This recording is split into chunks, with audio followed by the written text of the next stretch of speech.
এই মুহূর্তে সবচেয়ে গুরুত্বপূর্ণ আপডেট হলো আসাম আগরতলা জাতীয় সড়ক অস্থায়ী রূপে বন্ধ ঘোষণা করা হয়েছে এবং তা দীর্ঘ 2 মাসের জন্য। প্রিয় দর্শক বন্ধুরা, এই মুহূর্তে সবচেয়ে গুরুত্বপূর্ণ আপডেট আপনাদের জানিয়ে দিলাম যে আসাম আগরতলা জাতীয় সড়ক বন্ধ করা হয়েছে দীর্ঘ 2 মাসের জন্য। জাতীয় সড়ক আগামী 2 মাস বন্ধ থাকবে।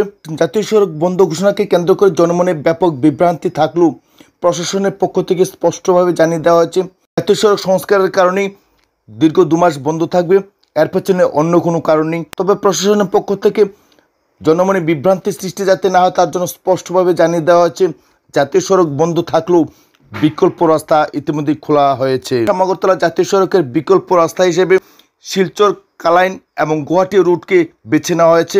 অর্থাৎ আসাম আগরতলা জাতীয় রুট বন্ধ থাকলেও বিকল্প রাস্তা হিসেবে রাজ্যের জনগণ শিলচর, কালাইন, গুয়াহাটি রুট ব্যবহার করতে পারবেন এবং এই পথেই যাত্রী এবং মালবাহী যানবাহন চলাচল করবে। অর্থাৎ ত্রিপুরা থেকে শিলচর, কালাইন এবং গুয়াহাটি রুট ধরেই যাত্রীবাহী এবং পণ্যবাহী যানবাহন চলাচল করবে।